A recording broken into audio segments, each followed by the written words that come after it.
Bismillah ar-Rahman ar-Rahim, Surah Al-Fateha, chapter 1, and we will share the explanation of verses 5 and 6 today. Obedience of the laws of Allah and seeking His guidance. And these are the references, like the last previous presentations. Over here as well, I have taken some extracts from the Meanings of the Quran, Volume 1 by G.A. Pervez. This is our contact in case there is any doubt, query regarding this presentation or any of our previous presentations. Recap verses 3 to 4.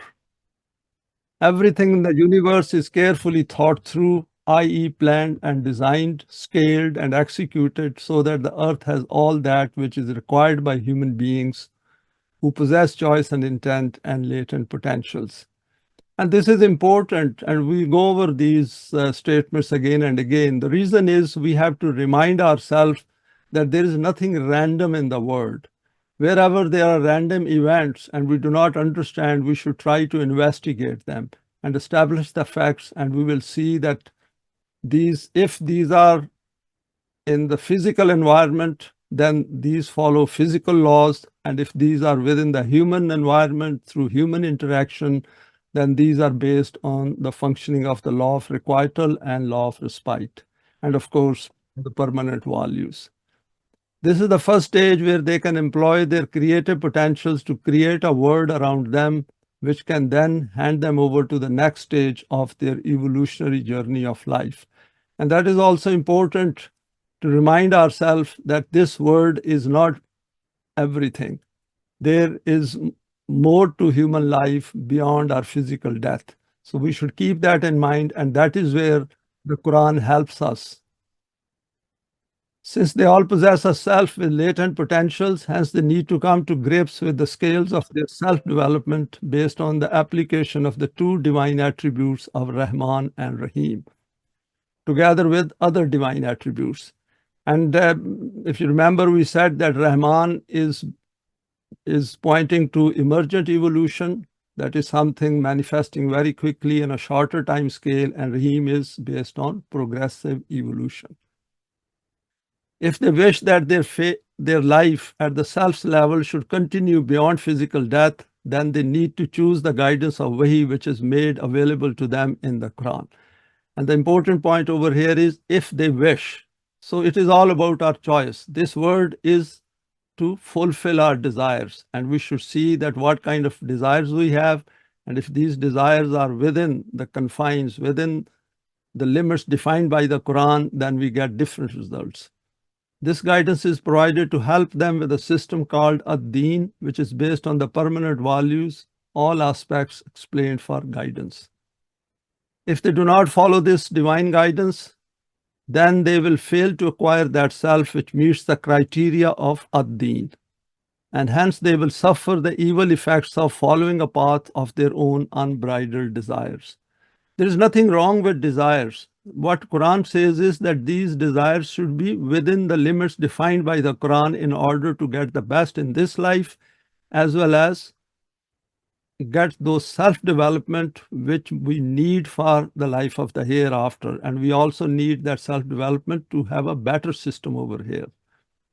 They need to remember that they are accountable for every deed of theirs during their finite stay on this planet. An overview of today's presentation. From previous verses of Surah Al-Fateha, we have seen that everything in the universe follows the laws of Allah in order to fulfill a defined divine program. The creation of human beings is part of this divine program, and the Quran provides guidance to those who wish to become part of this program of Allah. It is our choice whether we wish to become part of this program or not.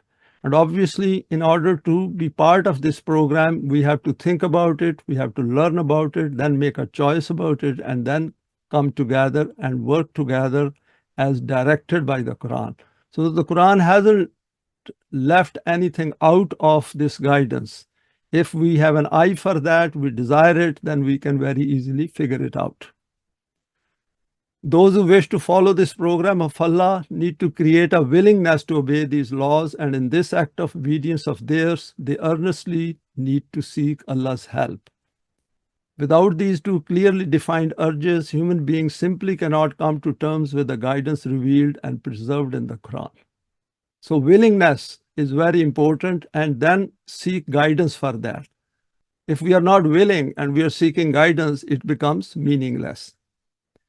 Part of this desire of seeking guidance is that they need to know the details of the straight path called Siraat Mustaqeem, which is not only straight and not cyclical, but is balanced and established based on the permanent values. So according to the Quran, life is a one-way street. And this path, on this path, we cannot come back. And we know it because we are physical beings, and the day which is gone forever as far as our life is concerned. The desire to follow this path needs to be collective because we have to establish a system. It is not about staying in the house and doing some worship and ritual and then get on with our life in the man-made system, and never to think about solving human problems. I.e., those individuals seeking guidance regarding following this path need to work together in order to keep treading on it collectively. So let us go to the first verse of today's presentation. Verse 5, benefits associated with deen can be acquired by following the guidance of the Quran. It's a very short verse, but there is a huge amount of information in this. Iyyaka na'budu wa iyyaka nasta'een. This system will be shaped through the hands of those people who will proclaim this supreme reality and will practically verify this proclamation that we do not obey and adopt the rule of anyone except that of Allah. Its practical implementation is obedience of the commands and principles of His supreme book, the Quran. What does it mean to accept the rule of Allah? The first part of the next verse of Surah Al-Fateha is Iyyaka na'budu, i.e., after bringing the correct concept of Allah's Hamdiyat, Rububiyat, Rahmaniyat, Rahimiyat, and Malkiyat before Him, a moment spontaneously proclaims that Iyyaka na'budu, that this is what I follow. In this na'budu, the whole system of deen is incorporated. It is usually translated as we only worship you. So abudu is translated under the domain of religion as worship. And if this translation is done that we only do your ibadat, even then the meaning of ibadat is taken as being worship. By converting ibadat into worship, deen turns into religion. That is some kind of something based on rituals. In every religion, puja, that is worship of God, is performed. But in deen, Allah's ibadat is done. That is, the obedience is done. His laws are followed. So there is a diametrically opposite concept, this. In worship, nothing changes in the outer world. Nothing changes within the human being. He remains the same human being before the worship and after the worship. Some kind of temporary emotive satisfaction takes place, and then people forget about it. Its root is this one, Ain Ba Dal, from which the word abdun originates. And as we know, the meaning of abd is that of a slave and subject. In the Quran, this word is used precisely to mean slavery and subjugation. But Quran has put a slightly higher meaning, because slavery is something which is a bit of some low connotation. But over here is to develop ourselves. And this point will become clearer as we go through these slides. It is noted in Surah Al-Shura that when the messenger Musa went to Pharaoh and requested to be given permission to take Bani Israel away with him, Pharaoh replied, Musa, we heaped so many favors on you, and you are returning these favors in this way. In reply, Musa stated, these are your favors, are they not? That you have enslaved Bani Israel. And the word used over here is abatta. And which was essentially, because if we remember, the messenger Musa was brought up in Pharaoh's household as a prince. And then he went back to Pharaoh once he received wahi from Allah to ask him to let Bani Israel leave the place, because Bani Israel were slaves and subjects of Pharaoh. That you have kept my people shackled in subjugation and slavery to you. Here the meaning of abatta is transparent. Elaborating this word abd further. In another verse, when Musa and Harun invited Pharaoh and his courtiers to accept Iman in Allah, they responded, they said, shall we have Iman in two men like ourselves, and their people are subject to us? See the concept in the minds of the people of Pharaoh about people who have been enslaved. They think them as subhuman. And we see this, for example, the kind of terms used for Palestinian people by Israelis, that they are worse than animals, and they are human animals. And these kind of terms are used by human beings when they are in a state of arrogance. From these and other similar verses, this reality becomes evident that abdiyat means to accept submission to Allah. In Surah Al-Kahf, the words hukam and ibadat are used as synonyms. At one place it is stated, and hukam means over here command, orders, instructions. Nor does he share his command with anyone whatsoever.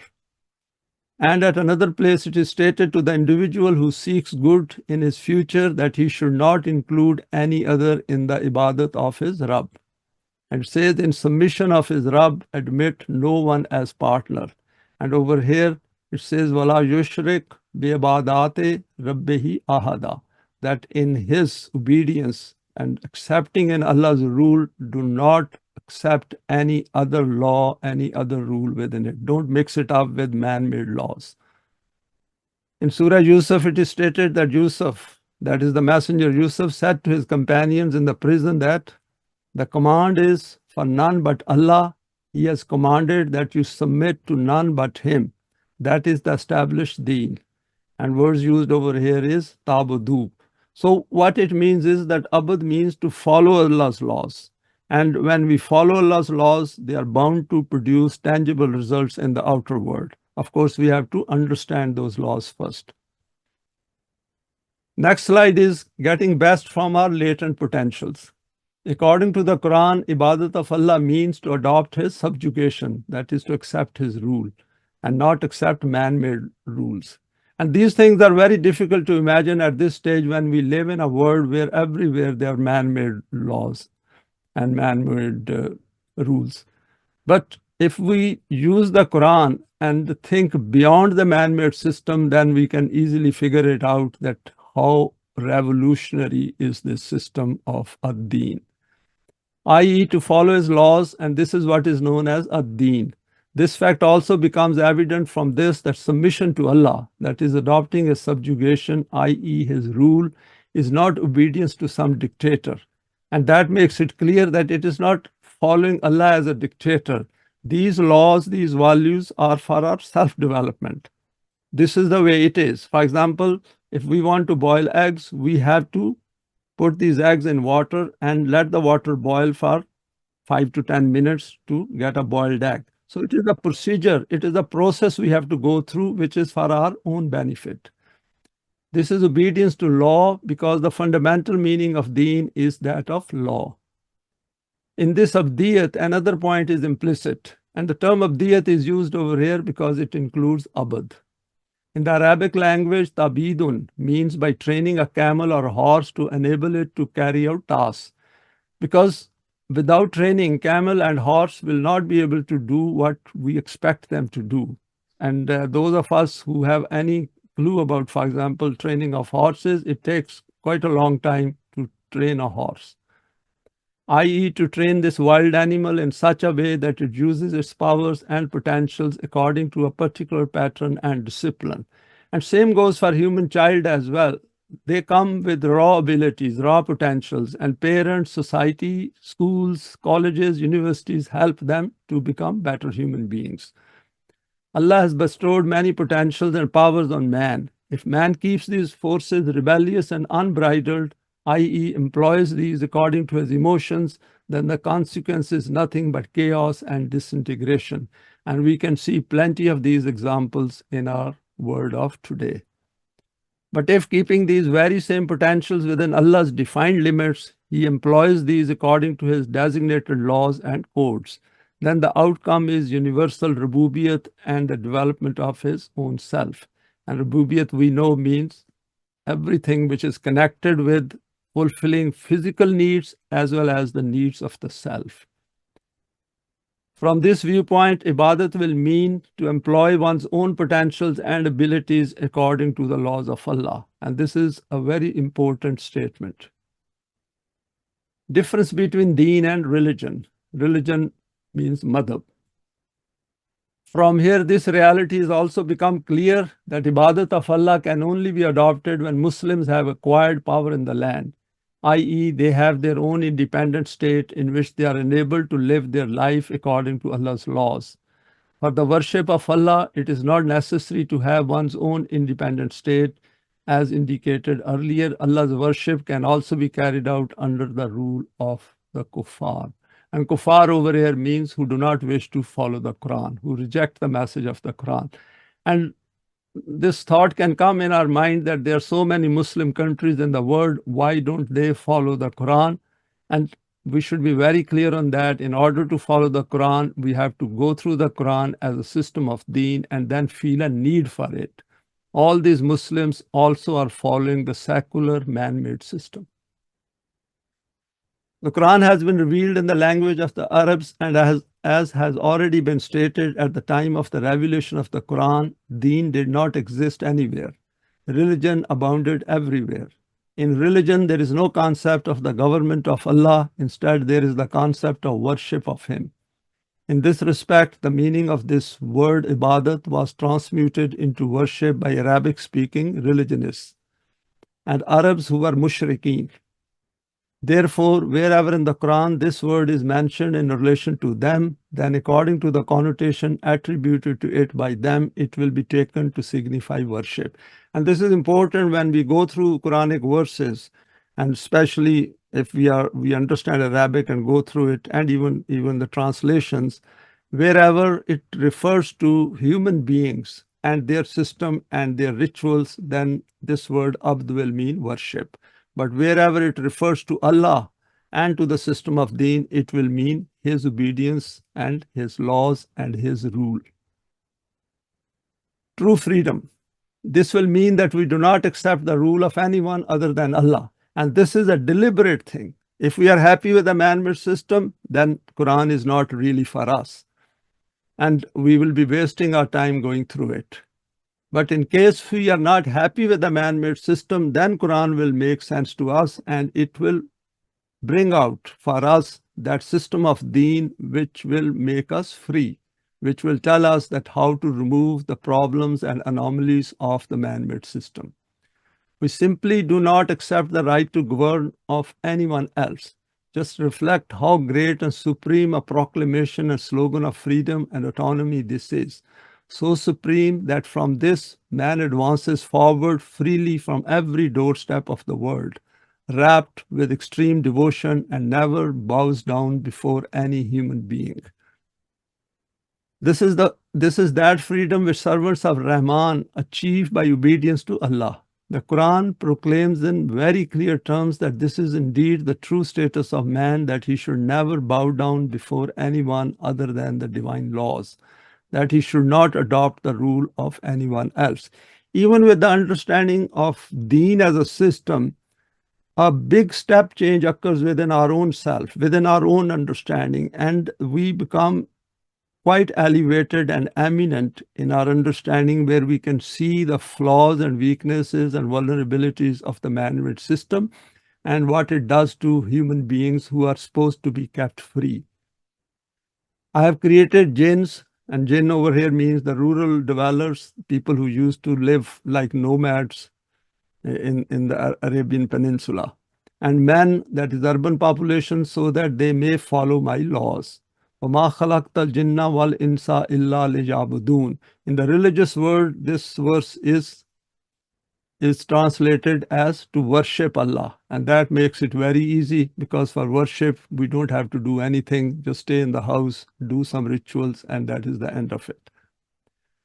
This is that acceptance and proclamation which is in the life-giving announcement of Iyyaka na'budu. And this is the very meaning of La ilaha illallah. And La ilaha illallah means that we reject all gods, all belief systems, and then we say that the concept of Allah given in the Quran, I want to follow that because He will serve as a higher model for the development of myself. We should keep in mind that human mind cannot remain without beliefs.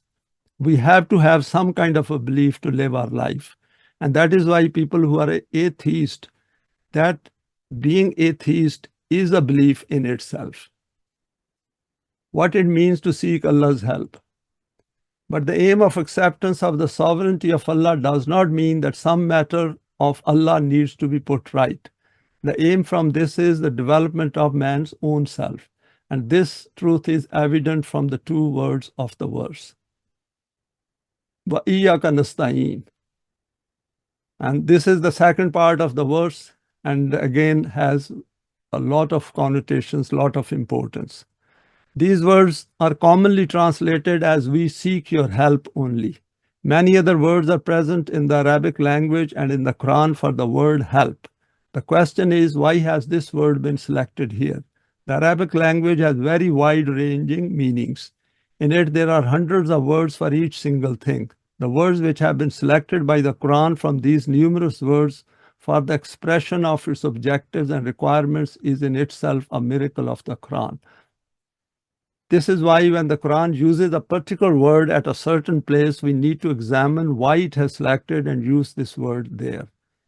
If this fact becomes clear, then not only will the meaning of the relevant verse become apparent, but more or less the full teaching of the Quran or an aspect of its purpose and aim, that is the hikmat, will also appear in front of us. And this is also important because if we look into the lugat, for every word which is used in the Quran, there are a number of meanings. But within the context of the system of deen and human self-development, we should look at the context in which that word, that term appears in the Quran, and not get lost in 10 meanings which are associated with that word. And this is what it means, because if we fail to do that and confuse ourselves with a number of meanings, then we will be confused and will not be able to understand the meanings of that verse and the relevance of that verse in the overall context of the system of deen. This is the reason why understanding the correct meaning of the words of the Quran is vital. This objective cannot be achieved through a translation. Now, continuing on this verse, what it means to seek Allah's help. The root of istan, which is used in this verse, is this one. I've noted over here in Arabic as well as in English. Awan is that animal or human being which is in a full-grown state and its energies have become fully developed, with this proviso that these are also fully balanced. Therefore, istan will mean to wish for the fullest development and balance in one's own self and to seek someone's help for this purpose. See how powerful it is that when we are seeking help, it is implicit in that we are seeking help with a view to develop ourselves and bring balance in our own life. And obviously, we are working within the society, then the balance of the whole of the society. It is from this respect that Allah has been called Al-Mustan. We will look at this verse slightly later. In the first part of this verse, Iyaka na'budu was stated, in which by ubdiyat was meant the utilization of one's own potentials and energies according to the divine code. Therefore, the meanings of Iyaka na'budu were that we employ our full potentials and energies according to your laws and commands only.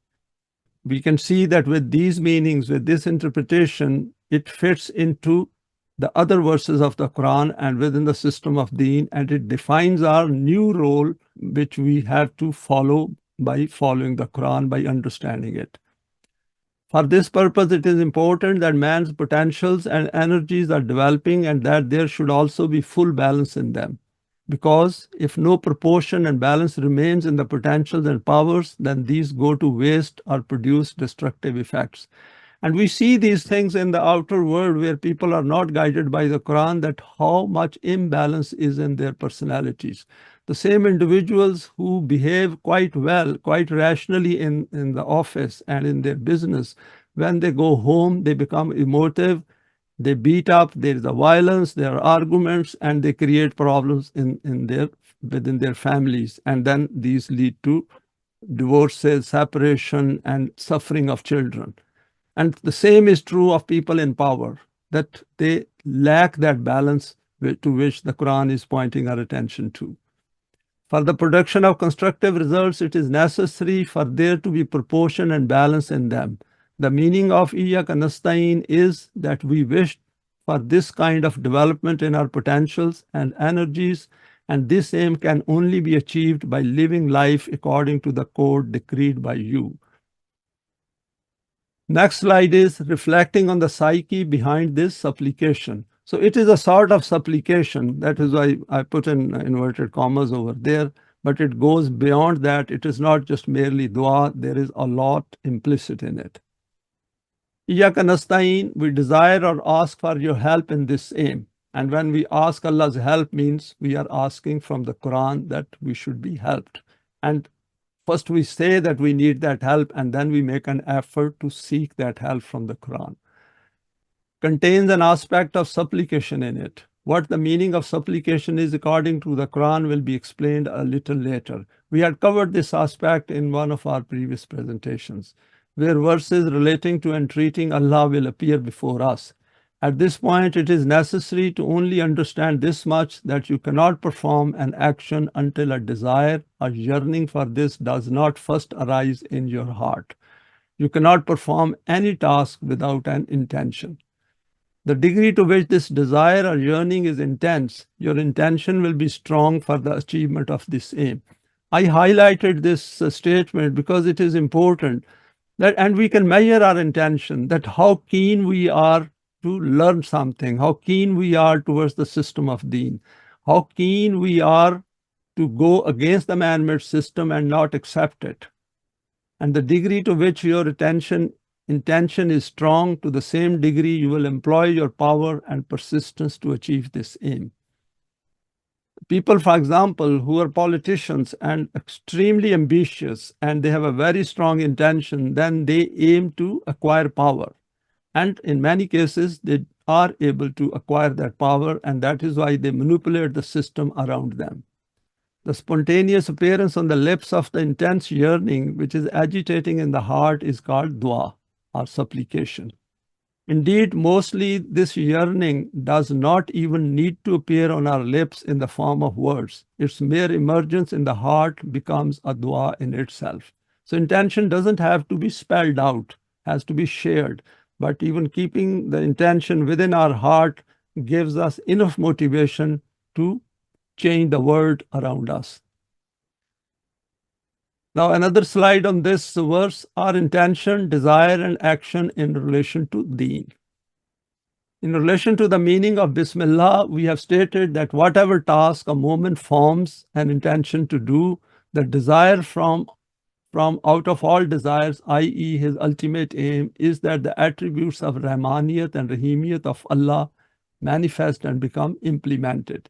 In other words, universal Rububiyat is sought from this. It becomes clear from this that every desire or wish of a moment is according to the values and laws of Allah. That is why it is stated, and you should only wish that which Allah wishes.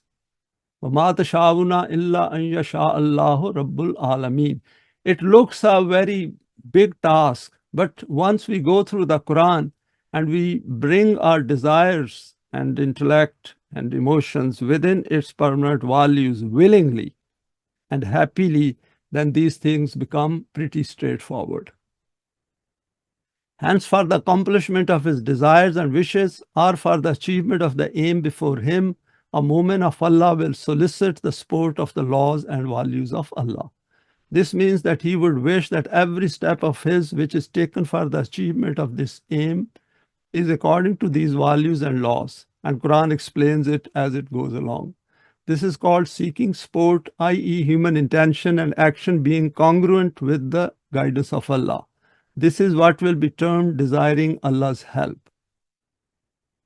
Outlining the procedure for help. In the explication of dua, that is supplication, it will be explained that this does not mean that whatever we ask from Allah, we will get it automatically. And we all know we have to work for it. Desires are just our intentions. For this, it will be necessary to make full endeavors according to the procedure laid down by Allah. Furthermore, seeking the help of Allah does not mean that we make a supplication and that desire becomes fulfilled straight away. For this, we will need to work according to the program designated by Allah. And very important to understand that because there is always a time of respite. And depending on the circumstances and depending on our intention, depending on how many of us come together and then work practically, so all that time scale will have to be figured out. In Surah Al-Baqarah, it is stated, O Jamaat-e-Mu'mineen, seek help from Allah through patience and salat. Patience is absolutely essential. We cannot quicken things before what the laws of Allah dictate to us. And salat means, of course, the system of deen. Remember, Allah's help comes to those who are steadfast in their aim. Because once we have decided to take this path, that is the path of the Quran, then we should always keep it in mind that time is on our side. Because this path goes through physical death.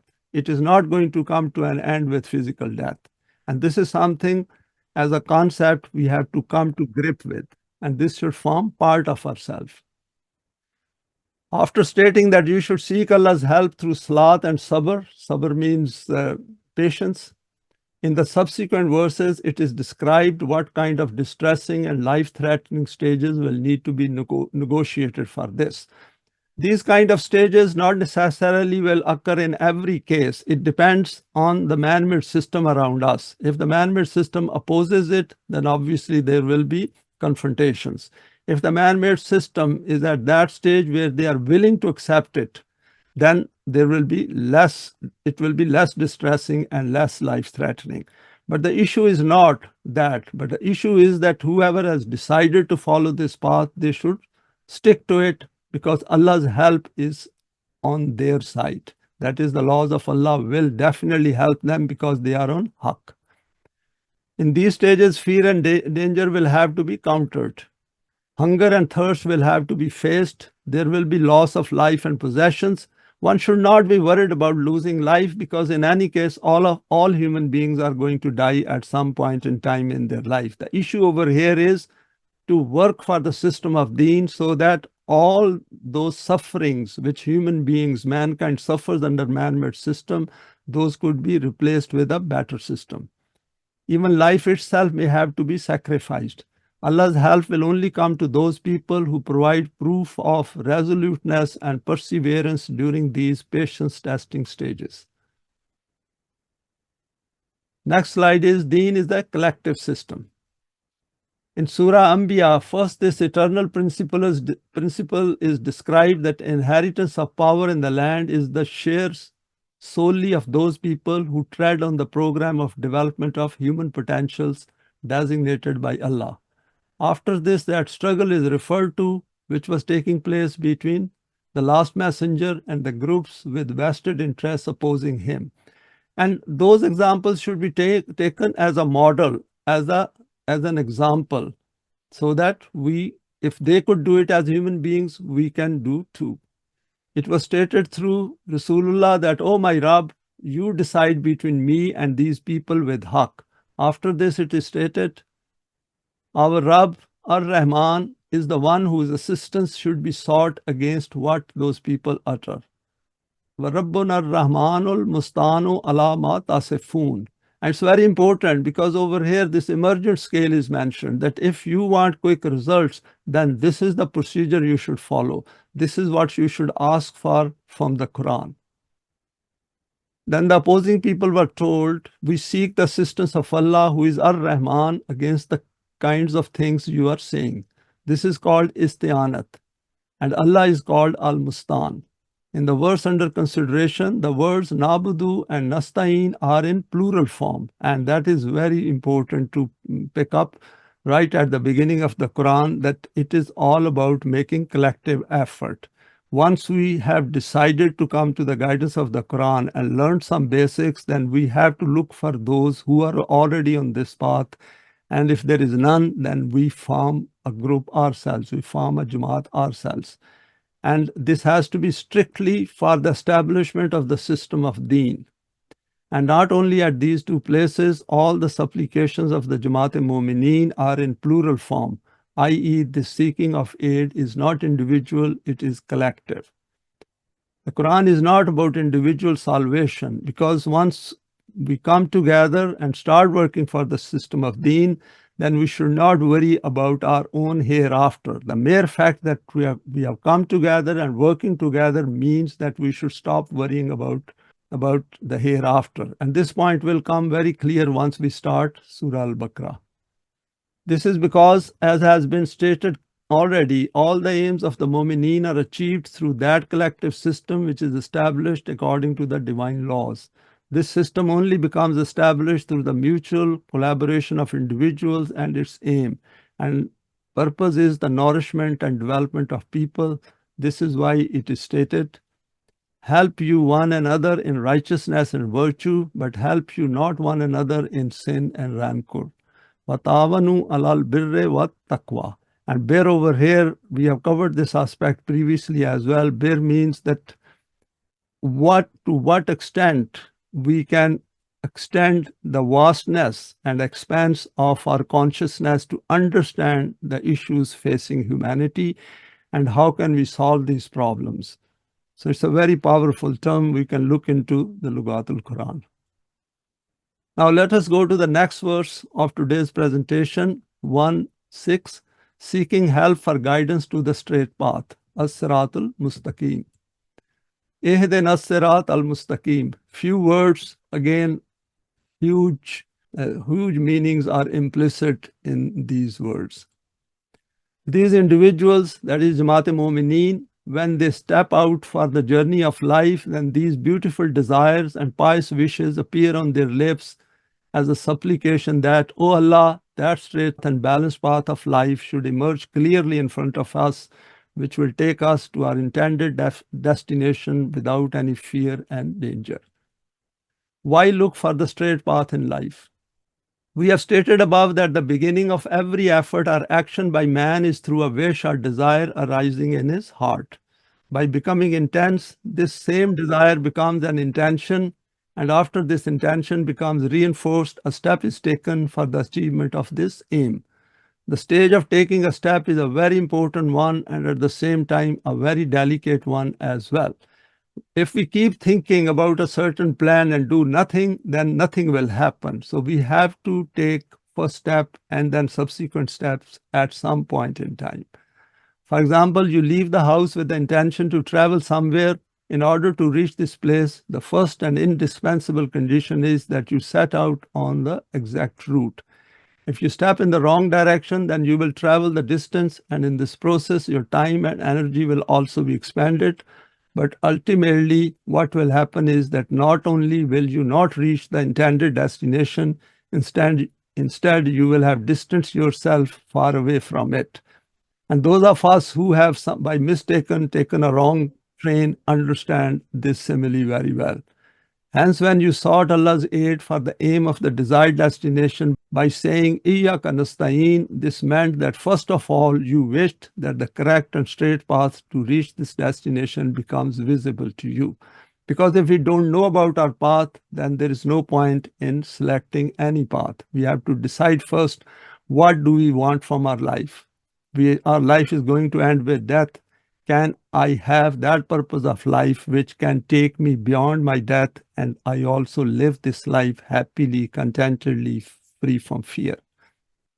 In order for this, the desire of your heart reached your lips by becoming this supplication, Ihdina Siraat Al-Mustaqeem, show us the straight path.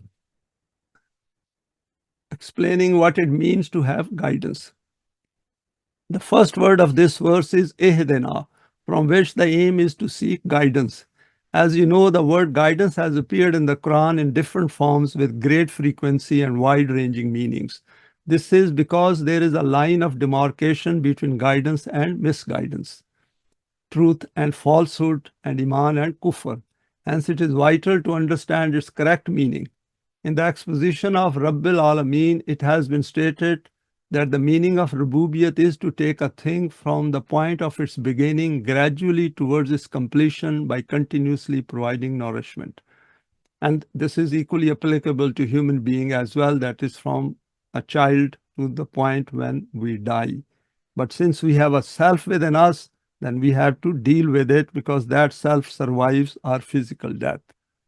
According to this program, the things of the universe will have to undertake a journey. They will have to follow a particular direction, and this path will also be one which is designated by Allah Himself because He is the creator. He should tell us what do we do with our life.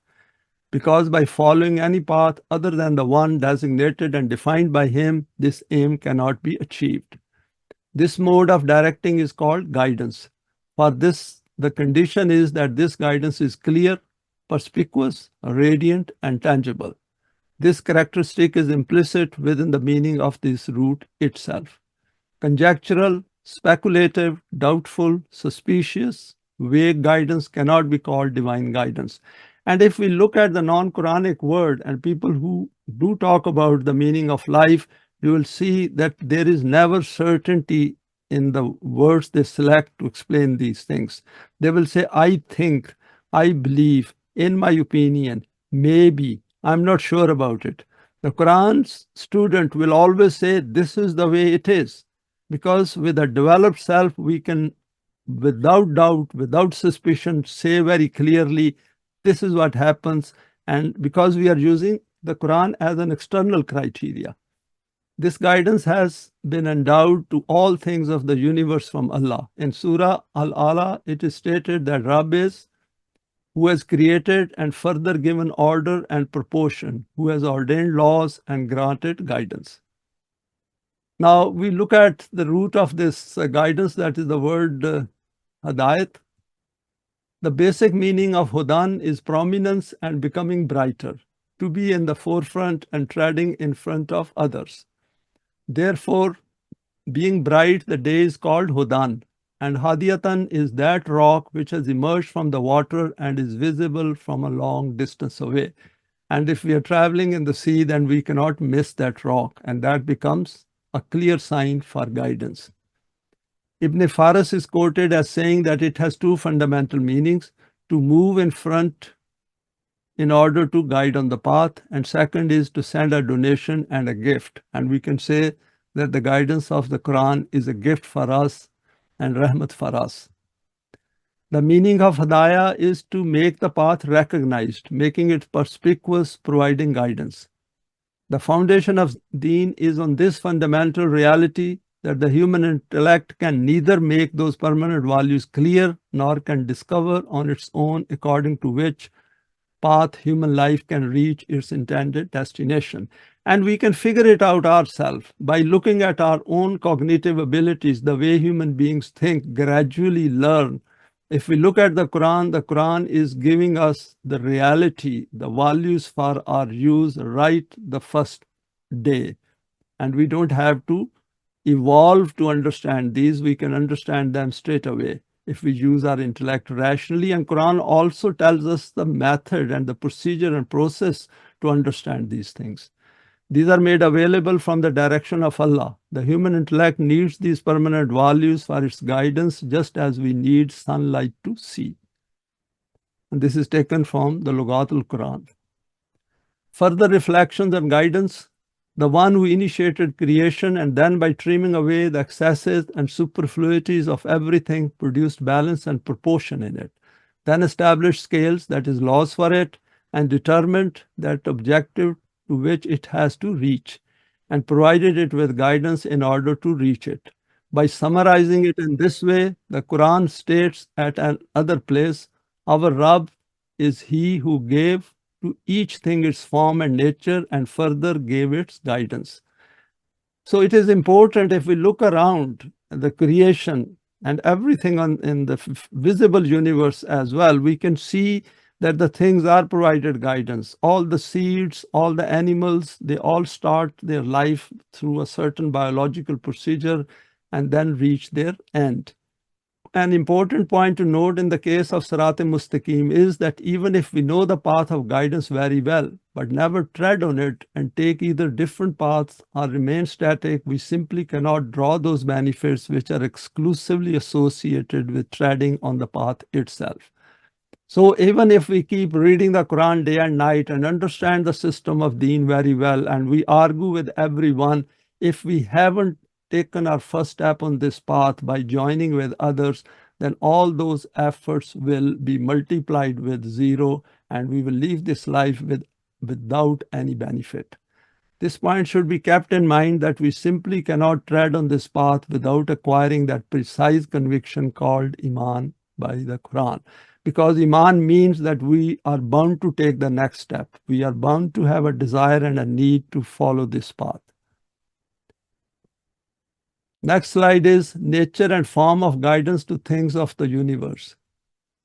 Rabb is He who gave everything its form and then guided it to reach its intended objective. This guidance is present within everything.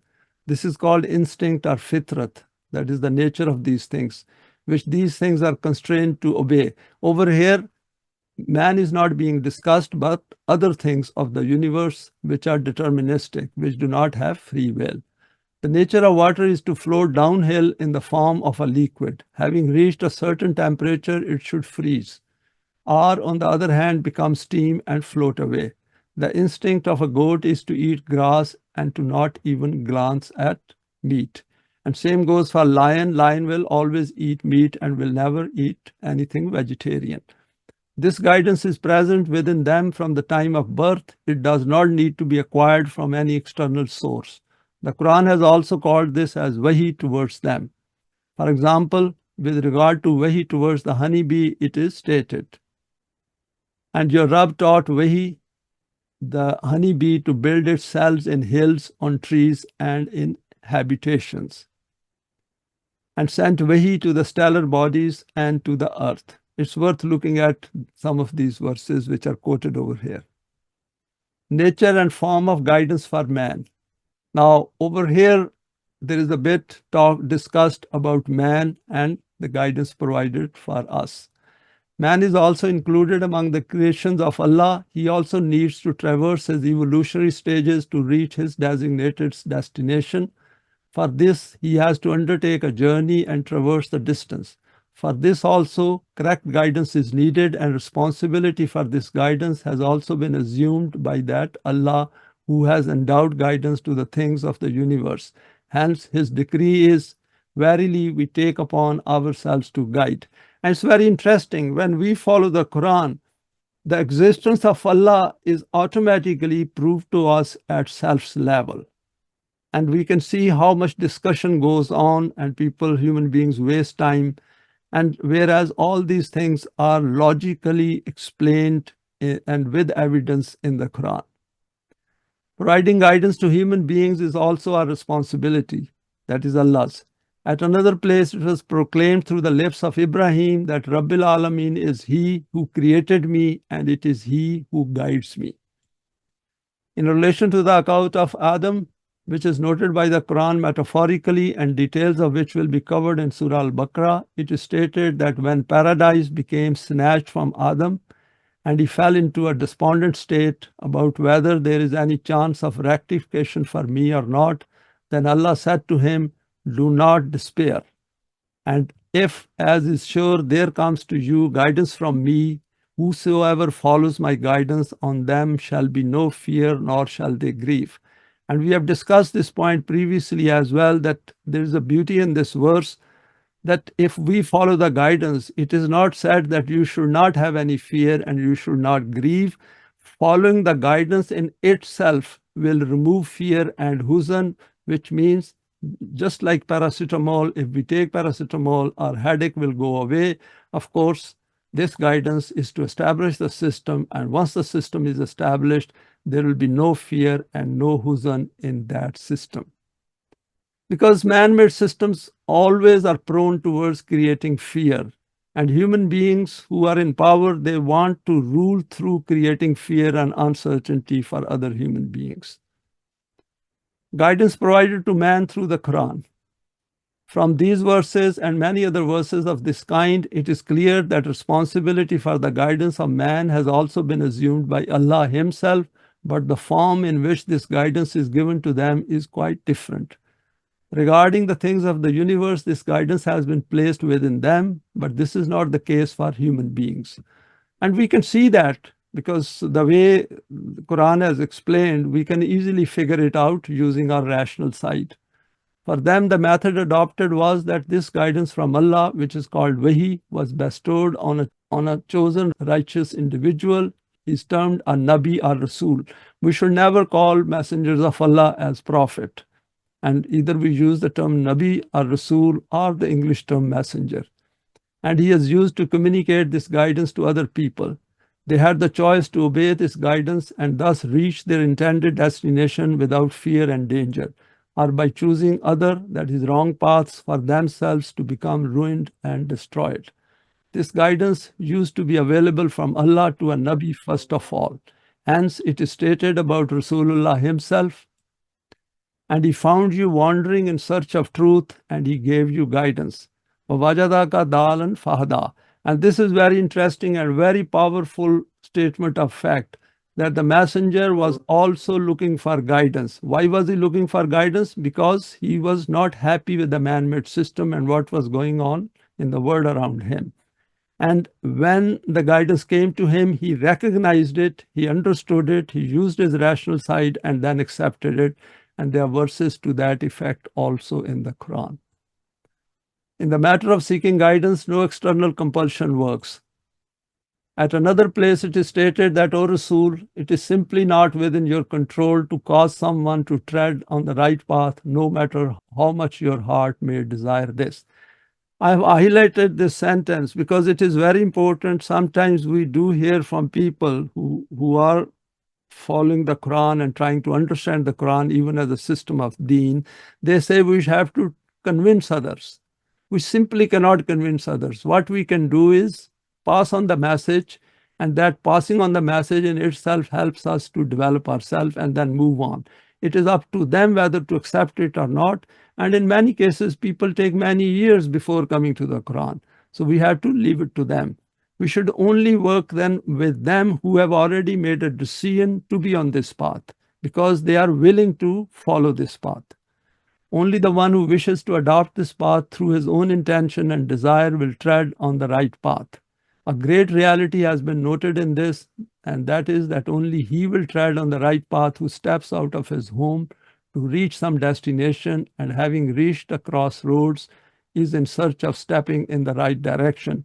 Even if people say that they need the Quran for guidance and do not come out and do not join that platform which is for the pure Quran, for the system of deen, that means they are reluctant. They are not very sure. They haven't convinced themselves yet. So we have to leave them alone and let them figure it out whether they want to be on this path or not. For the individual who does not even wish to set out on a journey, the question of guidance simply does not arise in his case.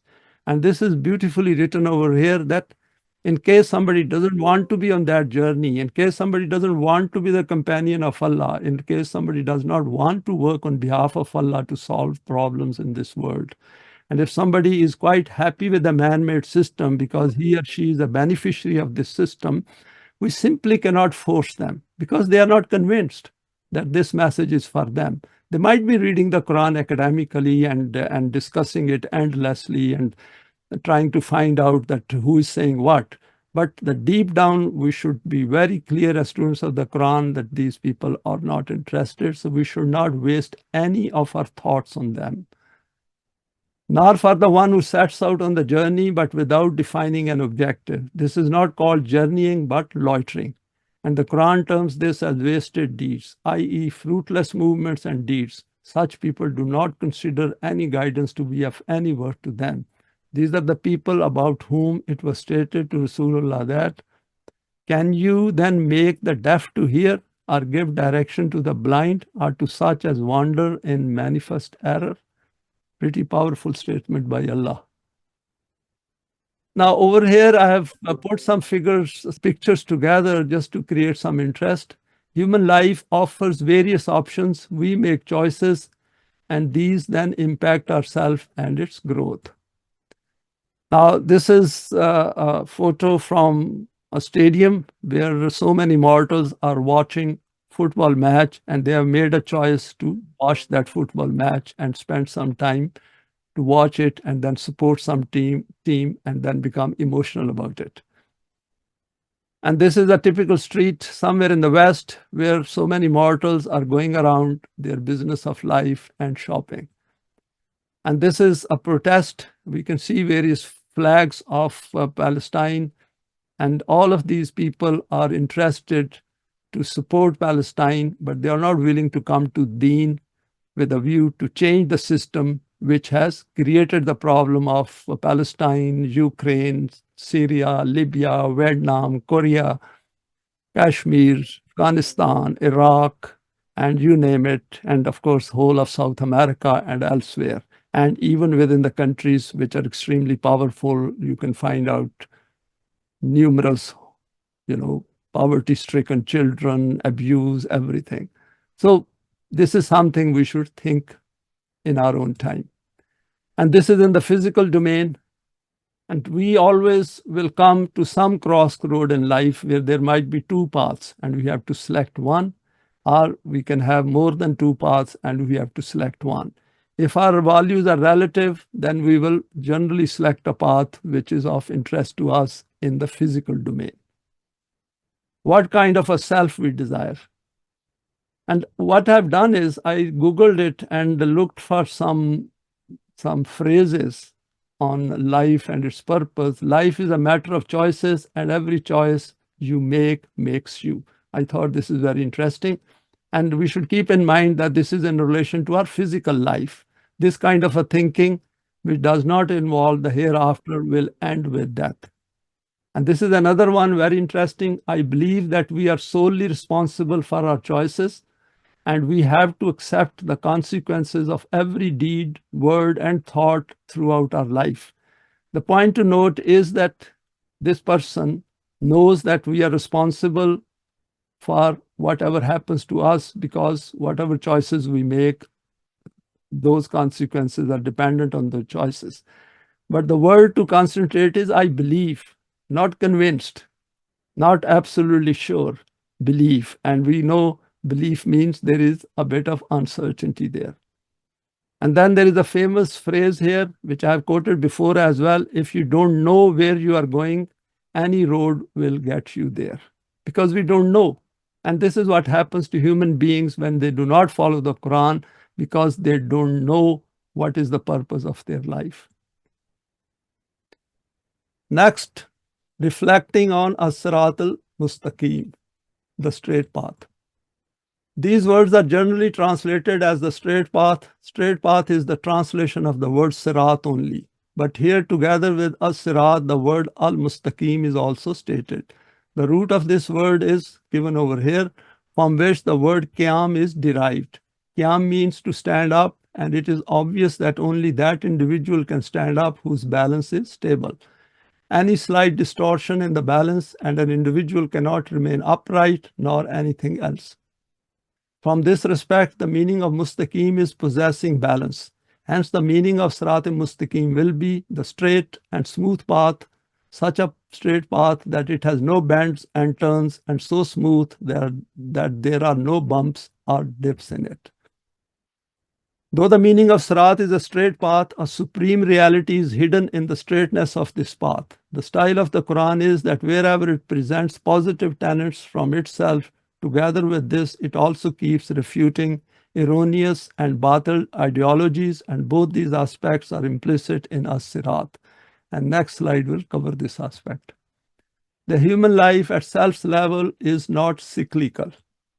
Biologically, all animals are born, go through a physical cycle, and then die. And we all know it. This is what happens to our body as well. Through a reproductive process, a similar kind emerges, and this cycle of physical life and death is also applicable to man too. Seeing this, unguided human intellect thinks that maybe this is the way human life is meant to be. Next is observing the spherical heavenly bodies. The Greek philosophers inferred that the movement of the universe and human life is cyclical. They thought it goes around in cycles, orbiting in a circle. From this, the doctrine of transmigration of soul was formulated. According to this belief, the human soul needs to go through numerous cycles of birth and death before it becomes the same as it originally was. Very interesting, because if it becomes as it was originally, what did it achieve? Nothing, just total waste of time. And this is what most human beings are doing in this life. The Hindu belief of reincarnation is influenced by this Greek thinking. According to Buddhists, desire keeps us restless in this life and chains us to the cycle of death and rebirth. Salvation lies in eradicating desire from our heart. And the interesting thing is that can we eradicate desire? Because the desire to eradicate desire is a desire in itself. It's total, again, waste of time. Christianity stated that every child comes with the burden of sin from the first father and mother, that is Adam and Eve. The way to salvation is to have faith in the atonement of Jesus. Because what religion does is because they have to create some business around which they can make people believe and then take money out of their pockets. And this is what religion does. Then first they create a problem, and then they create a belief, and then they try to justify it. And those who start believing in that, they just believe it. They never look for evidence because that gives them some kind of an emotive satisfaction. And this is clearly visible in different religions of today. Nothing is related to human deeds and their accountability. Accountability doesn't come into it because everything is based on this assumption that God of theirs will forgive them.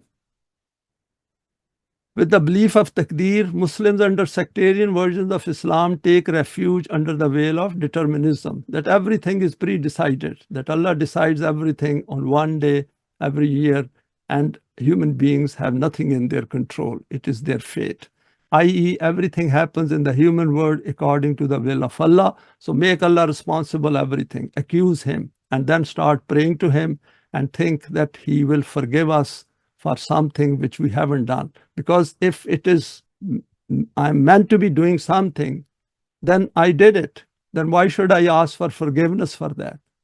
Because it's such an illogical belief system that the more one looks into it, the more one sees the vulnerability of it and the problems it is creating in the human world. Human choices and accountability stand nullified. Next slide is only the Quran can guide on to Siraat Mustaqeem.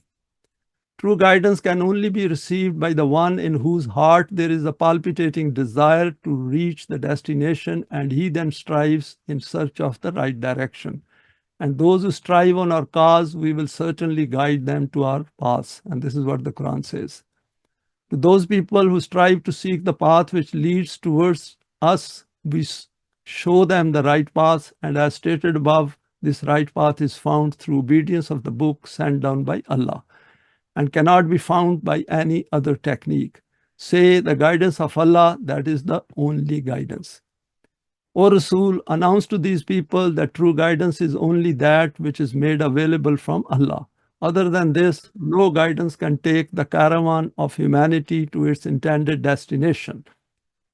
This is that very path which is termed as being Siraat Mustaqeem, because this is the shortest straight path, and there cannot be any path shorter than this. And it is that simple. Now, finally, some points of interest on the path of seeking guidance of the Quran.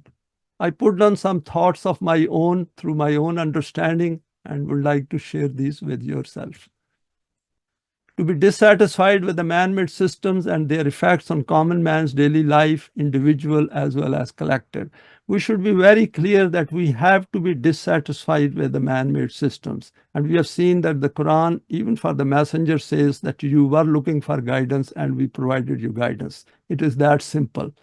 Because Quran is very straight. It tells us that we are human beings, we should be looking for guidance, then it becomes incumbent on Allah that that guidance should be provided. And what He's done is He's provided this guidance in the form of the Quran, complete book for all times. Inquiring around from others, questioning existing religious, cultural, social, political, and economic practices within the society in which one finds himself or herself. If we are satisfied with the religious beliefs around us and cultural, social, all practices which are going on, and we are not dissatisfied with them, then how are we going to get any guidance from the Quran? Even how are we going to understand what is written in the Quran? Reading widely to understand the issues and to find out the purpose of human creation and different viewpoints, this may lead to reading some literature of Tolu Islam. And that is an important point. There is so much in Tolu Islam that we simply cannot go wrong in case we go through these books. And keep in mind that this is about the system of Deen. And if we understand the system of Deen in its broadest form, then we will also find out the finer aspects of it through our effort and study and by coming together. Coming to the Quran and then questioning its contents and its claim of providing guidance to mankind, gradually understanding the value system put forward for the system called Deen. And last is acquiring conviction by studying the Quran over a period of time. And it will take many years. It is not about months or 1 year. It is a lifelong adventure, and we should continue it because we have taken a different path of life. We came to the crossroad of life and we thought that we are on the wrong path. And once we found Siraat Mustaqeem and started following it, then we should never ever go to any other path. Just continue on this path together. At the same time, going through the available evidence in the world to reach the conclusion that mankind simply cannot be at peace with itself without the system of Deen. And thanks for your time and for sharing this today. Please feel free to share it with your contacts. You may like to subscribe for future talks related to the Quranic system of Deen.